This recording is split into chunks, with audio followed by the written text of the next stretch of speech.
We will be talking today about a project that we are studying about cross-adaptive audio processing for live use, for creative use and music control.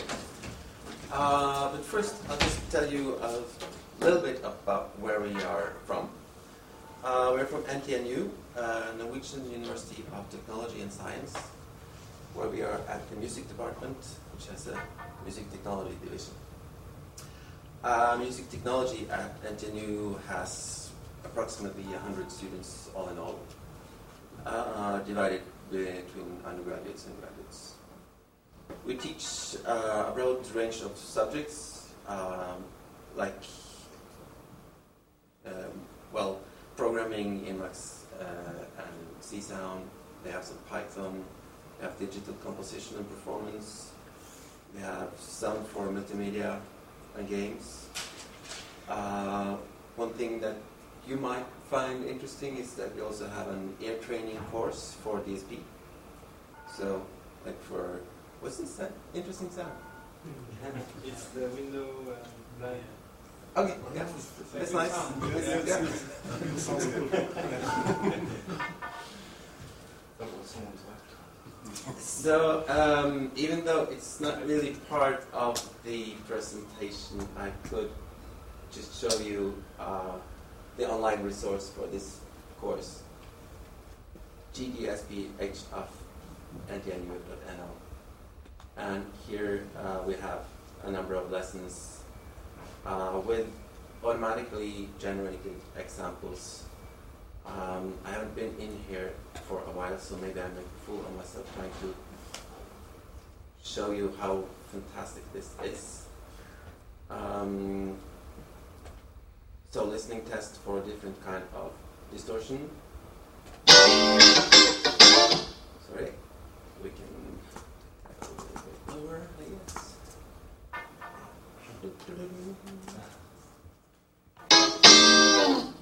And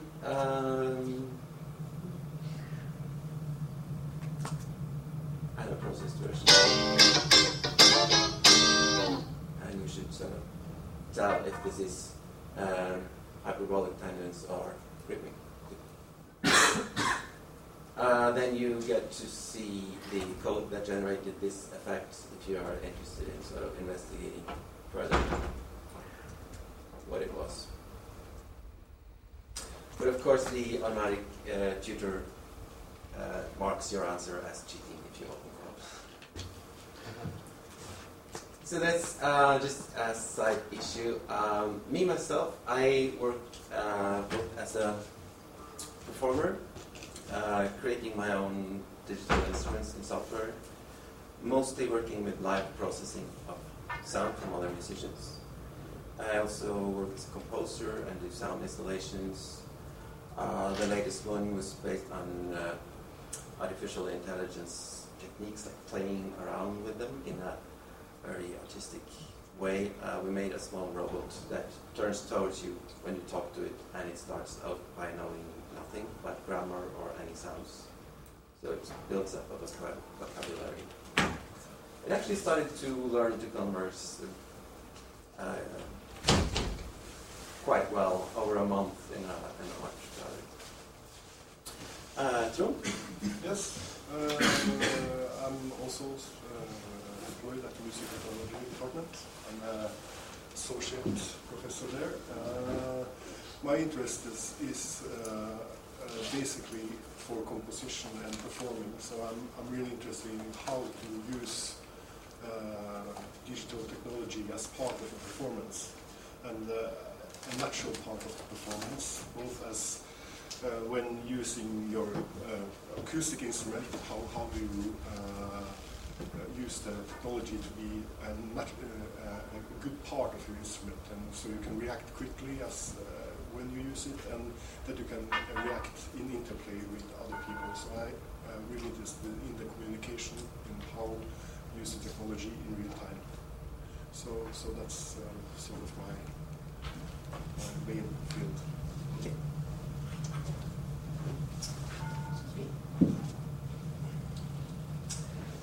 Then I think we progress to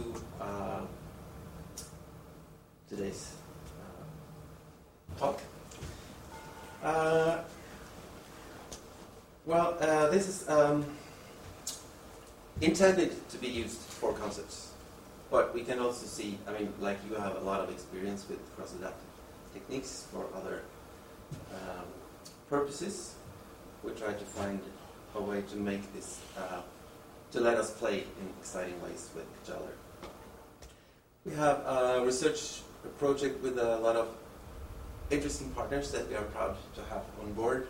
It's a 2-year project with some good institutions and also some very experienced freelance musicians that will help us explore these possibilities.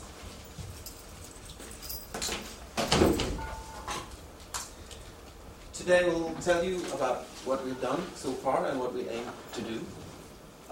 Show you some of the tools that we have developed so far, and we are very interested in what you think could be better and solutions to the problems that we will also present. The usual mode of our research is this kind of circular approach where we start with musical performance, which generates some artistic ideas, creates the need to develop something new technically to solve what we want to do with our musical expression, developing musical tools and then using them again iteratively. One thing we have done a lot so far during the last 10 years or so is live processing as an instrumental activity, instrumental performance. And this is not as easy as just applying some effects to an instrument and then see what happens, because the parametric control of the effect is controlled by a musician together with the musician that is providing the input for the effect. So in this case, the drummer cannot decide what the drums sound like, which is very unfamiliar for a lot of musicians. And the processing musician cannot decide what will be played, so how the energy is inserted into the system. So if I am, as a processing musician, want to initiate some sort of crescendo and I want to attack here, I cannot decide that in this kind of performance situation. So there's a really negotiation between the two performers about how we're going to make music out of this. It might sound like this. This is a live recording of drums and processing.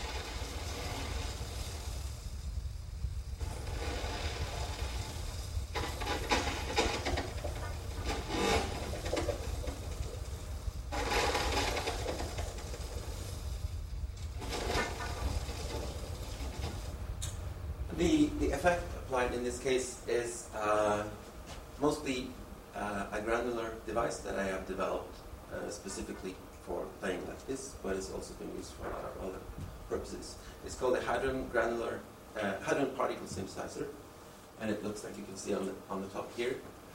A very simple interface for playing, but beneath the surface there's like 200 parameters controlling the granular process, and this interface is supposed to give you a high degree of freedom of controlling this massive amount of parameters.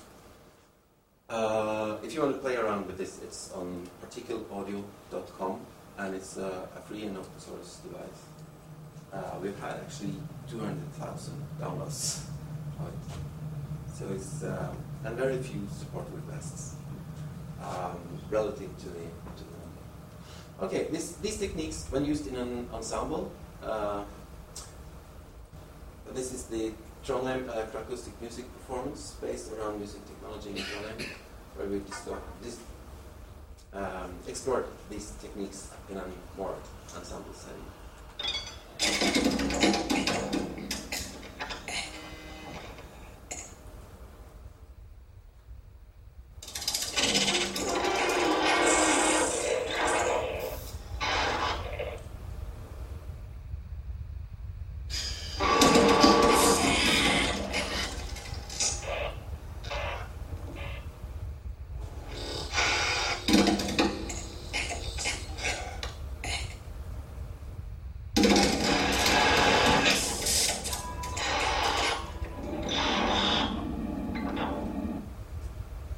So in this setting, we have much more complex opportunities for interplay, as everyone can process everyone else.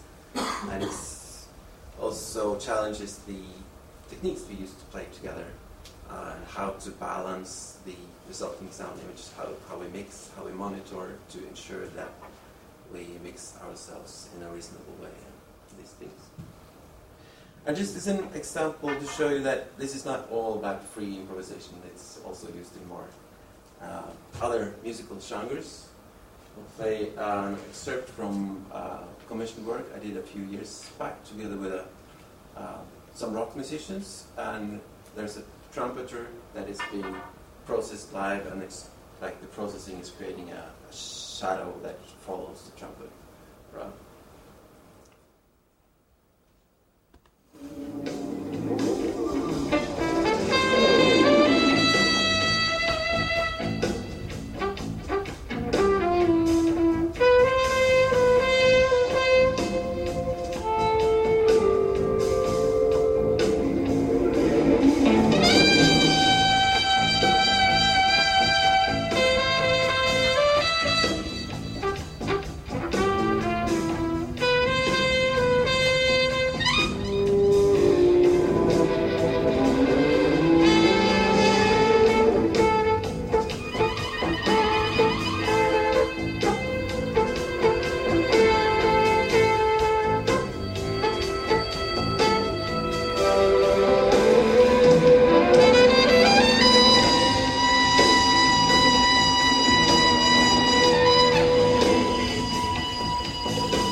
These are examples of how we use this, like a one-way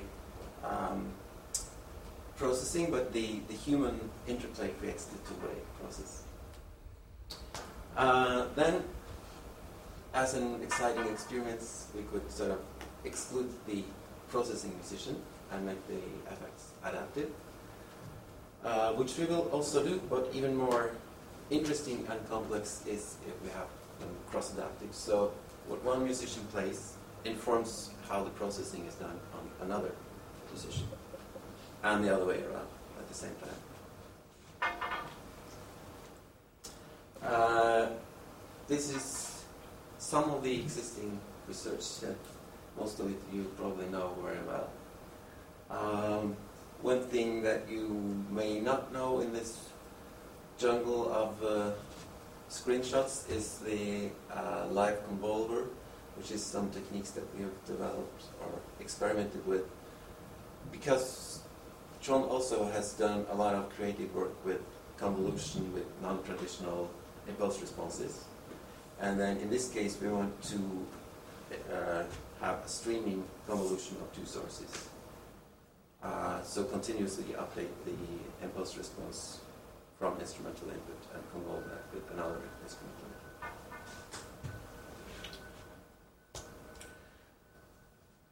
We would very much like to integrate the techniques that we develop in this project into a traditional workflow in as many DAWs as possible, because we find that the mapping possibilities of using feature extraction and map it into modulating another source are quite endless, what you can do with it. So enabling a lot of people to work with these techniques, we figure that can be an interesting way of getting to learn how different people will approach this. Of course, traditional sidechaining is cross-adaptive already, and we have done some experiments with multiband sidechaining, so extracting energy from one specific region, triggering a gate to open for another effect. And we have also some effects that are just dual input effects for morphing between two sounds. I'll show you an example in a minute. But of course we want much more flexible modulator routing. So what we are trying to do is to have as many analyzers as we have inputs, and to publish the analyzed features as modulation signals to a mapping device that can then combine and mix these signals together to create the control signal that we will use to control any parameter in the working environment.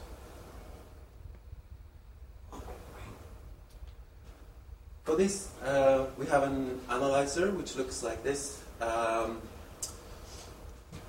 over here in the current incarnation.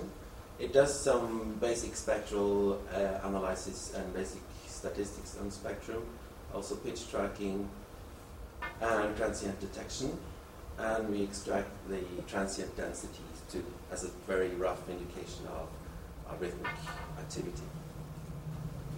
This is routed to a modulation mapper, which can take signals from several sources and different characteristics of these sources, scale them and shape them, and then apply these modulators to a static offset to create a moving signal that we then apply to something in the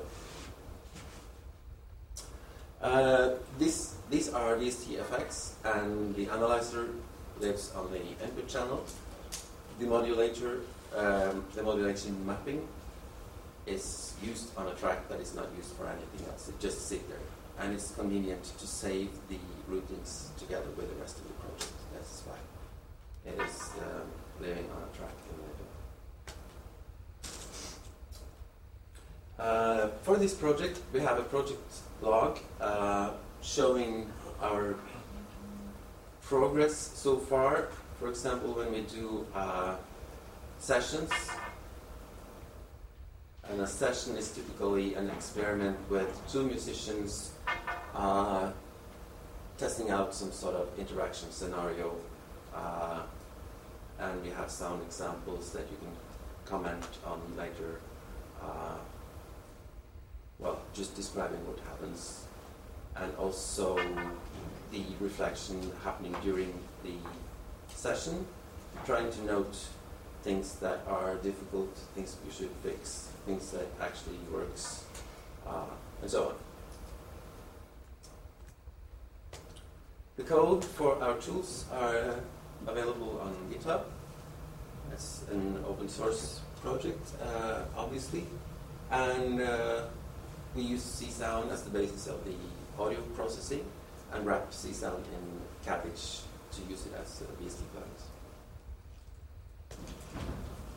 Then, for some sounds of what we have actually achieved so far, this is a very simple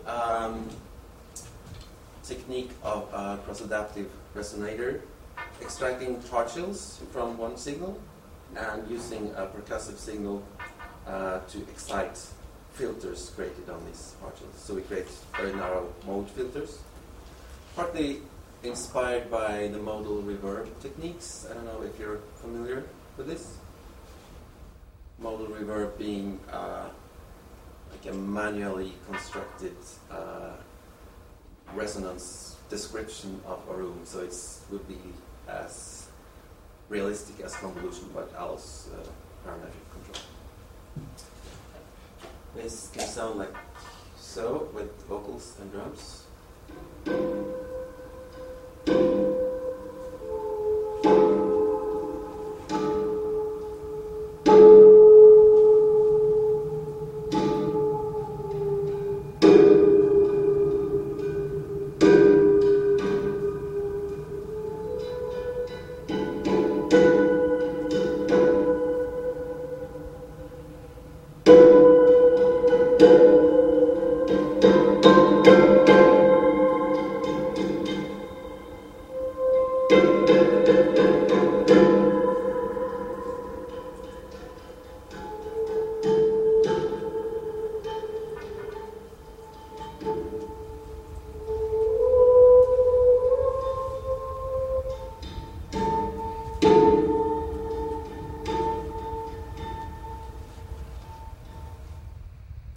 And then an example of multi-band sidechaining with vocals and guitars, where the energy in different regions of the spectrum of the guitar opens gates for different kinds of audio processing on vocal signal.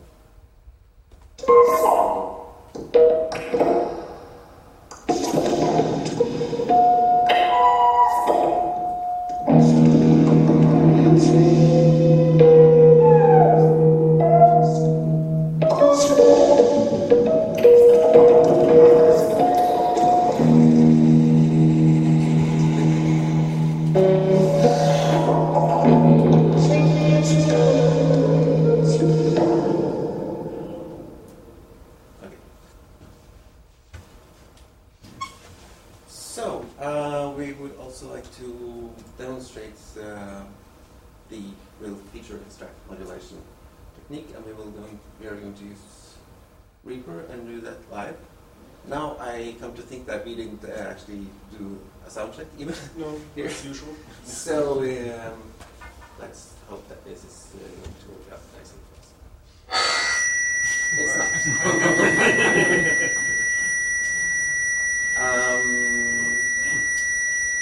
And we have,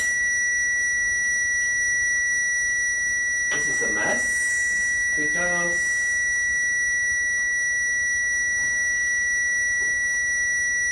I'm very sorry about this, and I can't even mute it because the mute button is my mute button relates not to this sound card. And since I had checked some things on this earlier, it was using for the device.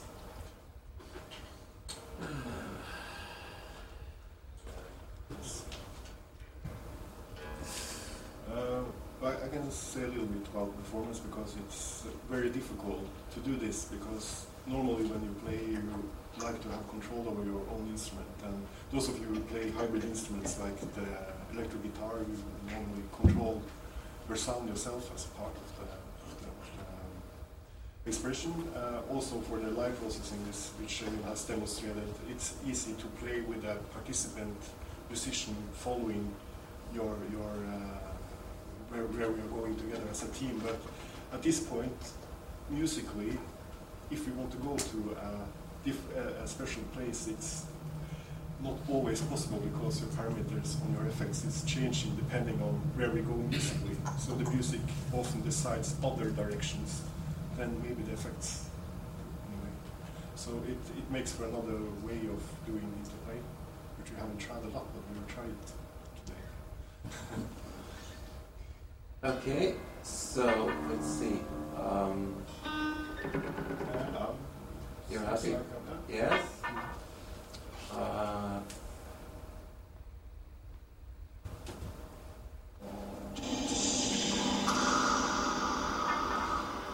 And now we should start the demonstration. Yes. Now we have decay and high frequency damping of this reverb. Should be controlled by the transient density of the vocal controls, the transient density of the guitar controls the decay time of the reverb. And the pitch of the guitar, let's see if we can hear a little bit of dry signal from the guitar.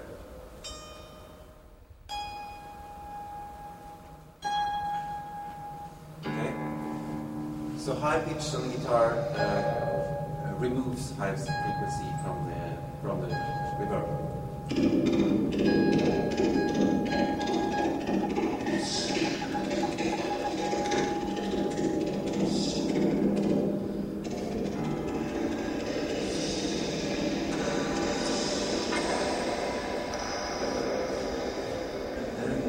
Similar fashion, we have a delay on the guitar, which we can. It's just a spectrally based delay, so it doesn't change the pitch of the signal when you modulate the delay time. We have delay time here, which is controlled inversely by my the rhythmic activity.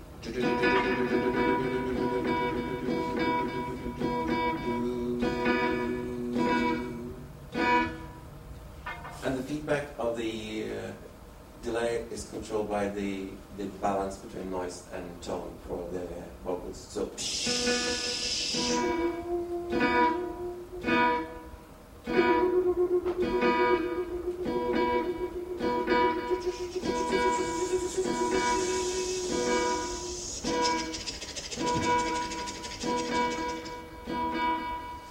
okay, that seems to be working. So we'll try to perform a little piece for you. This is not really meant to be musically satisfying. It's much more like a practical demonstration that it actually happens. Try to make some.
Well, before we progress, any thoughts on this? Any problems?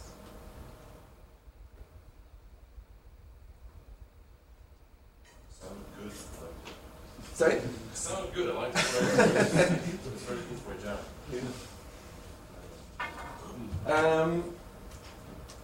We have some very clearly known problems. Maybe you see other problems, and please do raise them. It is hard to analyze and extract musically relevant features from the sounds, and the things that we showed now works relatively well, but we would like to have a much broader range of feature extraction to extract different kind of dimensions of the sound. And also, a lot of the features that we analyze now are a little bit flaky. I mean, the balance between tone and noise for a vocal signal is really, that's quite stable. But when we try to use it on a guitar, it's much more jumpy. And then figuring out what is valid and interesting mappings. What would a performer like to control for another performer? And how does that make sense musically? The automation methods of different working environments are a hard thing to come by, and since we really want a lot of people to experiment with this, it's kind of important that we make something that works for more people than ourselves in our research group. And then, as Trond also mentioned, it's the issues of performative action.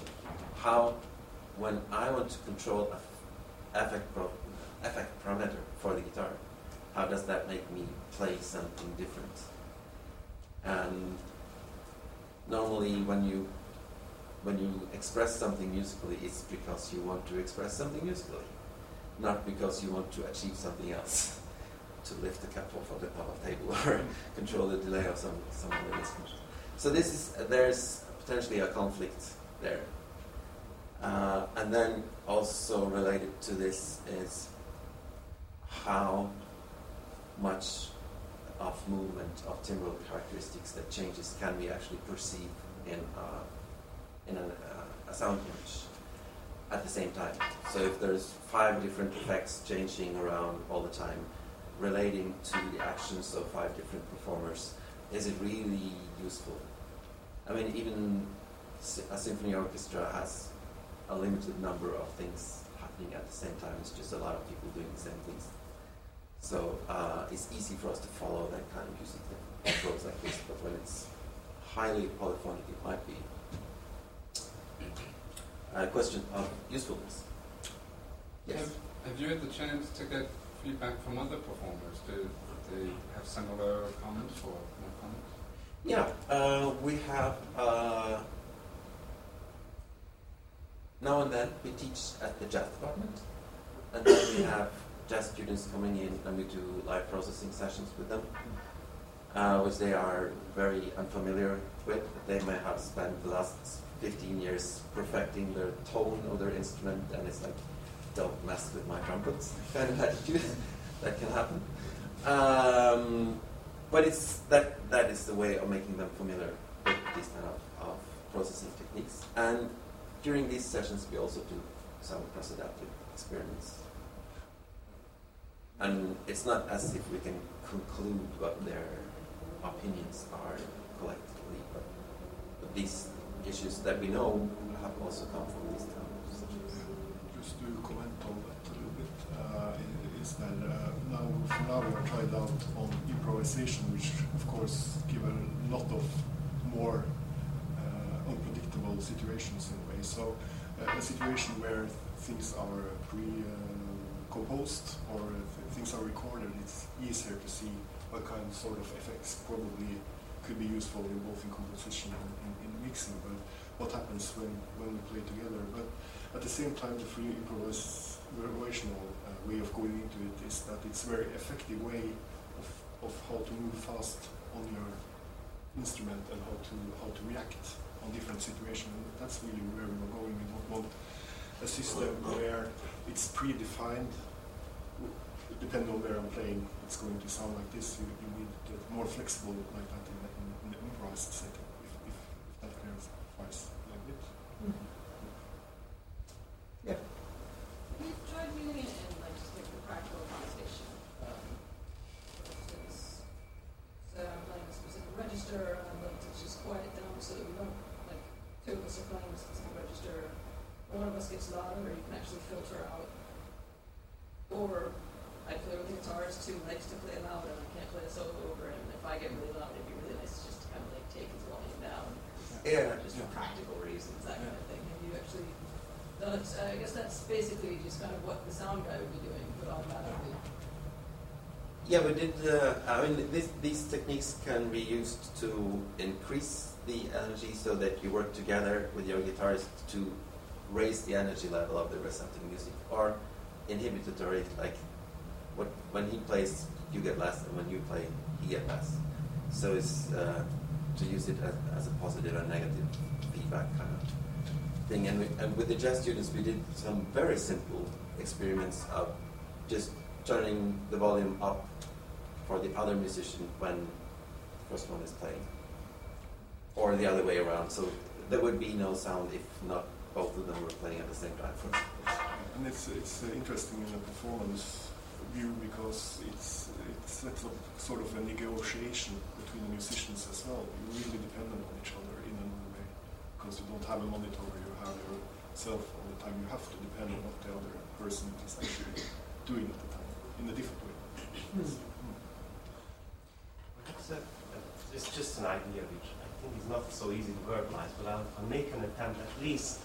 It's relevant to some of the points. For instance, you're asking what are the musically relevant features.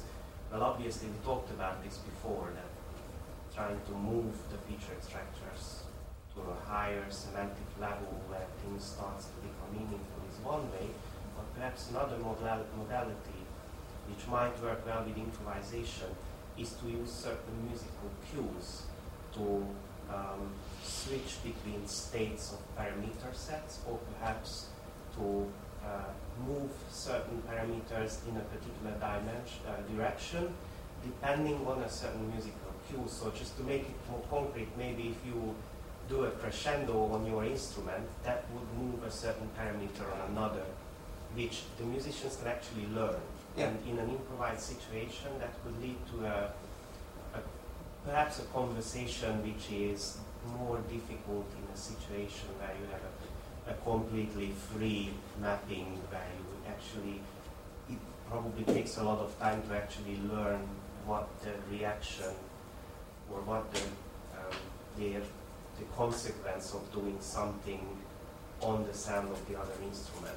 Yeah. So perhaps something that allows to embed these cues either into the music by using some features of what the performer is doing, or even perhaps recognizing small melodic patterns, which if you repeat a number of times, that means this parameters is moved slightly a bit, and if you do it a lot, that makes the effect more pronounced maybe, and that's something that musicians can quite easily adapt to. Yeah, that's a good idea, and I think that perhaps the most effective application would be to have these cues more like gestures. Mm-hmm. So not that you have to play because maybe that's not really what you want to do, but if it's, like you said, a crescendo, so if you play something that's that would sort of be one cue, and you could do that gesture in 30 different ways. That So would trigger either a transition or just directly mapping to something that would be decreased or increased depending on that. Maybe. Yeah. But I think an interesting point with it is also that, of course, this has to be rehearsed from the musicians from time to time, because you have to know the limits of what you are affecting from time to time. And as soon as you make a new situation, your instrument has radically changed in a way. So you need to know one instrument first and know the limits of it, and then learn how to navigate inside it. And some sort of methodology like that. yes. So these mappings can take all sorts of complexity, right? Because it can use all sorts of effects and all sorts of side chaining, whatever. How do you decide on the parameter settings that you choose, and how long does that take? And then also, how long do you stick with one single setting over time? Yeah, these are all the questions. But what we have done so far is that we will configure a setting. This is the mapping system so far, and the current incarnation has 2 inputs. So this input can select from any parameter from any source, and we have some basic filtering like different rise and fall times, and scale how much this parameter will affect the modulator, and then also a curve that makes it nonlinear. And then we do the same with the second signal if we want to have signals from several sources. And then, of course, one signal can affect positively while another affects negatively. So the amplitude of his signal will make less reverb for me, but my own pitch will make it more. Or something. But I think we need to extend this a lot because one thing that we have experienced so far is that we might like to put a parameter at rest somewhere. So if a parameter is dependent on my pitch, I might like to put it there and then leave it there. So that will meet some sort of gating or sample and hold system for within this modulation. I guess the more you do that, the more you're kind of locking it down to a very specific behavior. Yeah, yeah. I think in the musical performance, it's could be nice to have some hold-ons, at least to get some rest. If you have a note and you want to reverb, you can just decide to hold it there for a little while and then decide when go away from it. Again. So you almost need a separate control interface to on top of that. Yeah, but it can be done, I think, in quite intuitive ways because our analyzer as well has a very simple gating system based on the noise floor. So if some of you were to look at our output signals, the centroid, for example, is not really correct here because when the signal falls beneath a certain level, we sample and hold that, but not quite because we want to follow the signal a little bit into the darkness, so to speak. So it's a little bit less and less influential on the output parameter the lower level it gets. So if you just look at the centroid, you would expect it to skyrocket when I go silent. Like this, it kind of does now, there's some background noise. But if I have a noise floor, I can say and then leave it down there. Which wouldn't be possible if it was like a correct centroid. So I think it should be possible to develop this kind of snap and hold functionality as well. But this is also one reason why we are at this place, because you are really good at extracting features and figuring out how to analyze these things.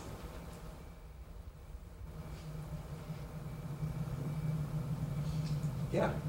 So there's a lot of types that have instruments and electronics processing the live sound as well. And like the biggest difference I see here is that you, like both of you, for example, you have to try and pay attention to your direct output as well as to your indirect effects. And I imagine it's quite hard to pay attention to both. I imagine it's quite hard to pay attention to what your indirect effects are. So what do you do about it? Is that part of the design, or is this just something to overcome? It seems like a bit of a disadvantage.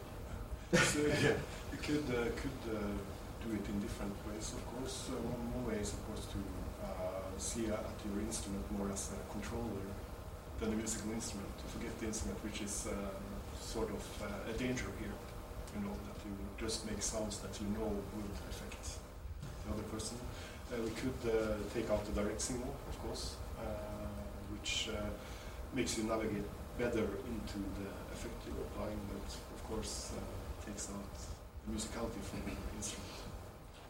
So following on from Dan's question, does it sometimes feel a bit like competition? Yeah, exactly. Like you're trying to take back control over your instrument, yeah, or take control over someone else's. Yeah. And if we take the example we have spoken about with the listening sort of changing.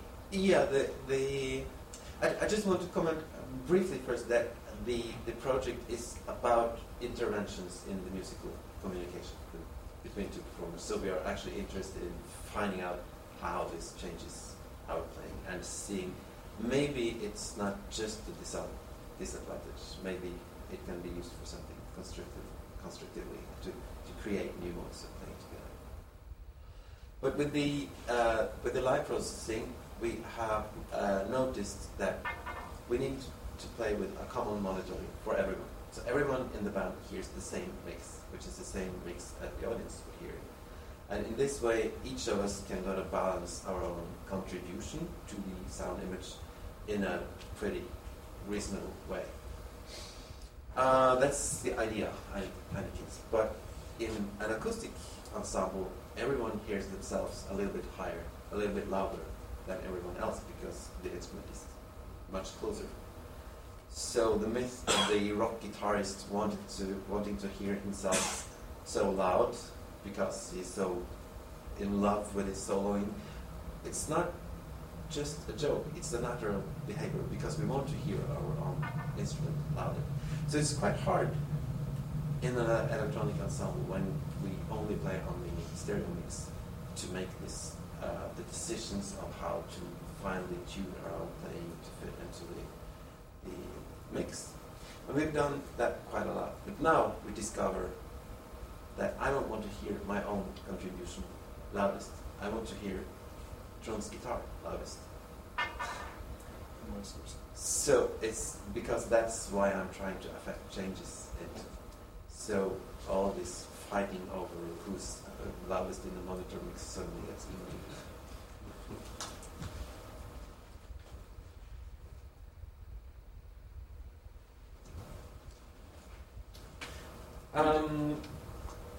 Let's see. For each of these problems, we have a little bit more of an example. So for our feature extraction, you can see that we have just a few spectral issues, and I told you briefly what we extract. So please do suggest what could we extract, because we are not expert in audio analysis. We will have non-frequency capsule coefficients. It's ready. It's just not really taken into the real-time effect, but it should be there. What could be interesting, and how could we use it?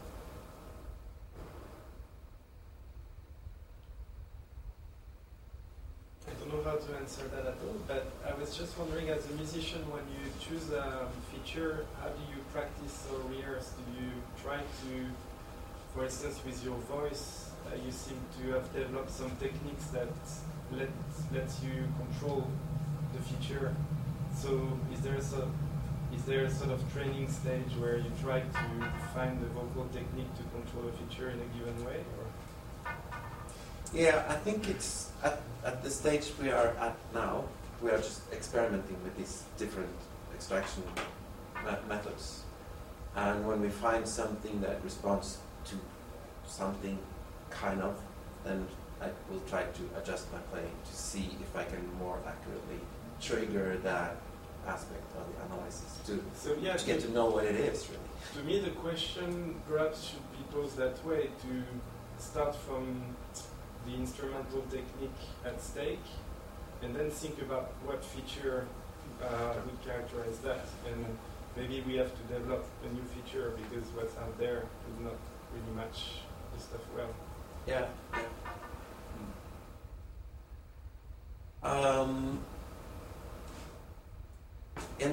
In an ideal world, I would really love to have something that would give me, say, noisiness on any instrument. So I know I can make it work on vocals, but when I try to do the same thing on guitar, it's flaky. Works a bit, but not in such a way that it's possible to play with. So that is also something that, if we go into playing techniques on the guitar, we could probably make a much finer feature extraction. But if we want to have something that, say, suddenly we have a double bass player, and we didn't know, we don't have any techniques specifically geared towards that. So we need to have something that is a bit generalized.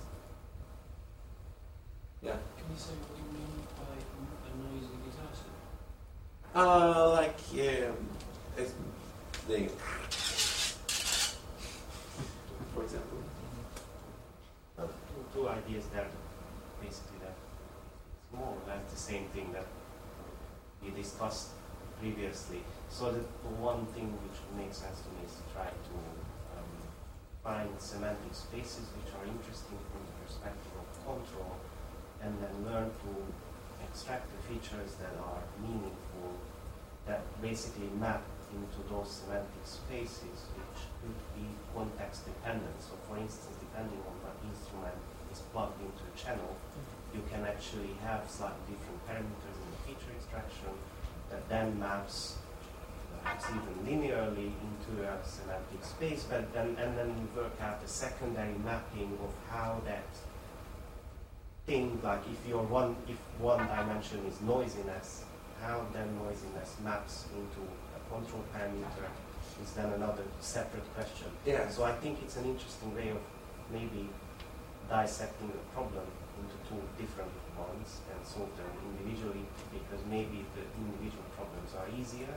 Yeah. And maybe the first problem can be used with some kind of feature learning approach, or done with some kind of feature learning approach, so that might make it easier to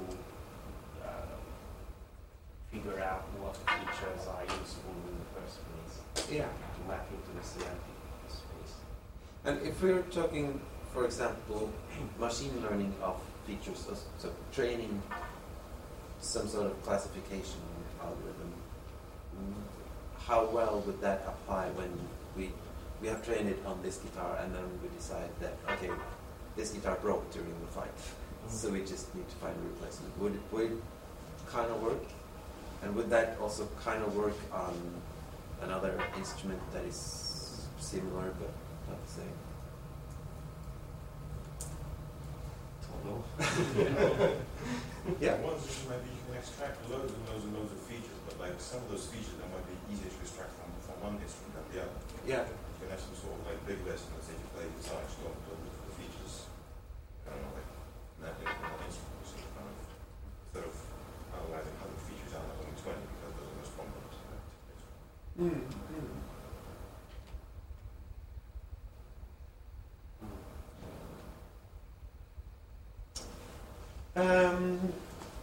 Yeah, I think we have sort of sketched the borders of this. Well, this is just more of meat on the other kind of problems. It's maybe what I expected to get most out of you was this analysis things. But we also have plenty of problems to solve. But as you say, dividing it into different stages, of course, makes sense. Okay, if you want to try this for yourself and get help to get it running, it's very much research quality software at the moment, so it works for us, as opposed to the particle synthesizer, which is just that works. So I guess if you want to try it, you might need some guidance in how to set it up. So please come and contact us if you want. And you'll be putting regular updates on the blog, and I guess sound samples. Yes. Situation. Yeah.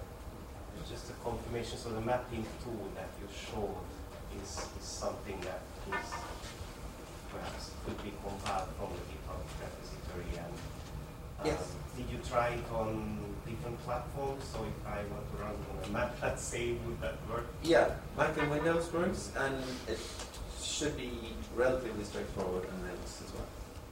Is it using Juice or any? Yeah, it's Juice. So you can also compile to VST or audio units. I saw recently that they can make AAX plugins for Pro Tools as well. That might perhaps be a way to solve. But Avid is not so easy to talk to with these matters. So they have actually released the SDK, but they haven't released any information that makes it possible to debug. So, yeah. Okay.